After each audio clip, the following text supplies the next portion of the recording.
Parents, आप सभी को बहुत प्यार भरी नमस्कार। सबसे पहले तो मैं बहुत बधाई देना चाहूँगी कि आज इतना अच्छा कार्यक्रम इन बच्चों ने प्रस्तुत किया और जितना जोश, जितना उत्साह उन बच्चों की परफॉर्मेंस में था, वो सिर्फ उन बच्चों का नहीं था बल्कि उनके पीछे उनके अध्यापकों की मेहनत भी थी। तो बहुत बहुत बधाई सभी बच्चों को, आप सभी पेरेंट्स को, स्कूल के टीचर्स को जिन्होंने इन बच्चों को तैयार किया। और कहीं कोई गैप नहीं है, ये सबसे बड़ी बात है कि लगातार एक के बाद एक परफॉर्मेंस बिना किसी देरी के प्रस्तुत किए जा रहे हैं, तो बहुत अच्छी बात होती है किसी भी फंक्शन में। और यहाँ बीच में मुझे ज़्यादा टाइम नहीं बोलना है, 2 मिनट का टाइम कहा गया था, 2 मिनट आप बोल सकते हैं। तो जल्दी से मैं अपनी बात करना चाहूँगी पेरेंट्स के साथ कि डॉक्टर सहगल ने जो बात की, अपने बच्चों को उनके खाने पीने का ध्यान रखिए, उनको संघर्ष करने के लिए तैयार कीजिए। उसी में मैं एक बात और जोड़ना चाहूँगी कि आप जो कुछ भी इस समाज में बदलाव देखना चाहते हैं, हम सब बहुत कुछ बदलाव देखना चाहते हैं कि ये अच्छा नहीं हो रहा, ये अच्छा नहीं हो रहा। अब आज का ही मौसम ले लीजिए, आज नवंबर का महीना चल रहा है, कभी ठंड होती थी और आज इतनी गर्मी है कि हमें बैठना मुश्किल हो रहा है धूप में। तो इस सब के लिए जो हम कर सकते हैं, हमें उस पर सोचने की ज़रूरत है कि हम अपने बच्चों के लिए कैसी धरती छोड़ के जाएंगे, कि उनके लिए आने वाला समय कितना मुश्किल होने वाला है। अभी तो हम उन्हें बहुत प्यार से रख रहे हैं, उन्हें धूप से बचा रहे हैं, उन्हें सर्दी से बचा रहे हैं, सब कर रहे हैं, लेकिन अगर ऐसा ही चलता रहा तो पता नहीं कैसा समय हमारे ये बच्चे देखेंगे।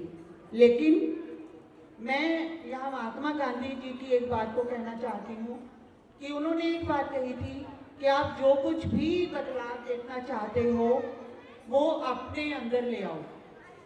अगर हम चाहते हैं कि हमारे बच्चे जंक फूड ना खाएं तो हम उसे खाना बंद करें। अगर हम ये चाहते हैं कि हमारे बच्चे हरी सब्जी खाएं, जो कुछ भी घर में बना है वो खाएं, तो आप पहले वो खाएंगे तो ऑटोमेटिकली वो खाएंगे। अगर आप उनकी हर इच्छा को पूरा करते रहेंगे कि ये भिंडी नहीं खाता, ये तोरी नहीं खाता, ये कद्दू टिंडे नहीं खाता, तो हम उनको और चीज़ का ऑप्शन दे देते हैं तो बच्चा वो चीज़ कभी भी नहीं खाएगा। तो छोटी छोटी बातें हैं। अगर हम ये कहते हैं तू बैठ के पढ़ ले और उतनी देर हम मोबाइल देख रहे हैं, तो बच्चा कभी भी नहीं पढ़ेगा। हमें उस मोबाइल को छोड़ना पड़ेगा, उतनी देर उनके साथ वो टाइम बिताना पड़ेगा जितना टाइम हम चाहते हैं कि वो बच्चा वो काम करे जिसको करने के लिए हम उसे कह रहे हैं। अगर हम चाहते हैं हमारे बच्चे किताबें पढ़ें तो हमें पढ़ने की आदत डालनी पड़ेगी। अगर वो हम चाहते हैं हमारे बच्चे खेलें, खेल कूद में आगे आए, तो उनके साथ शाम को हमें पार्क में जाना पड़ेगा। तो ये सब चीज़ें, छोटी छोटी बातें अगर हम ध्यान रखेंगे तो हम ज़रूर एक बदलाव को ला सकते हैं। अगर हम चाहते हैं हमारे आसपास सफाई हो तो हमारी वो सफाई की शुरुआत हमारे अपने घर से होगी। ये नहीं कि अपना घर साफ किया और कूड़ा हमने बाहर फेंक दिया तो सफाई कभी भी नहीं होगी। तो अपने इस बात को हम अपने ऊपर लागू कर सकते हैं। टीचर्स पे भी यही बात लागू होती है। अगर वो चाहते हैं उनके बच्चे डिसिप्लिन हो तो उन्हें पहले डिसिप्लिन होना पड़ेगा, अपने काम को टाइम पे करना पड़ेगा। और समाज में जो कुछ भी हम देखना चाहते हैं अच्छा हो, उस अच्छे की शुरुआत हमें अपने से करनी पड़ेगी, चाहे वो एक कदम क्यों ना हो, चाहे हम कोई एक छोटी सी आदत क्यों ना अपना लें कि हम ये नहीं करेंगे। जैसे मैं आपको एक एग्जांपल देती हूँ कि हम बच्चों को एल्युमिनियम फॉइल में अपना खाना भेजते हैं, उनका लंच भेजते हैं।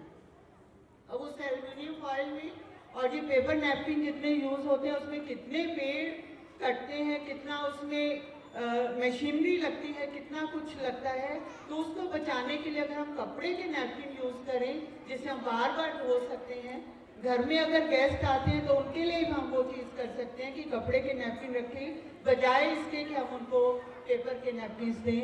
छोटी छोटी शुरुआत, बच्चों को सफाई की आदत डालें, अपना काम खुद करने की आदत डालें, उनको करने दें। हम अक्सर उनको ये कह देते हैं नहीं ये नहीं कर सकता, अभी छोटा है। जितना वो बच्चा है उस हिसाब से अगर वो किसी काम को करना चाहता है तो उसे करने दें। वो एक बार गलत करेगा, दूसरी बार वो उसे ठीक करेगा।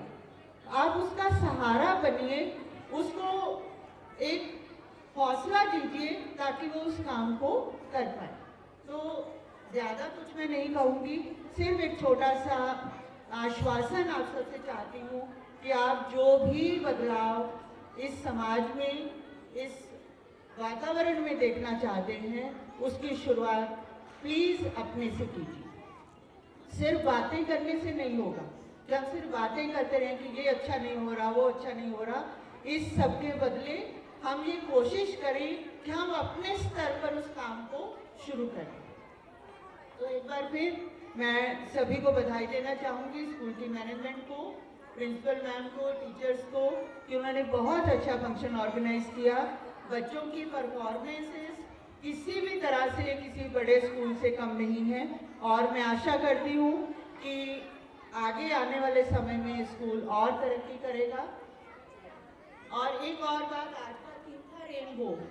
रेनबो भी कितने सारे कलर्स होते हैं, उन सभी को मिलने से वो रेनबो बनता है, वो इंद्रधनुष बनता है।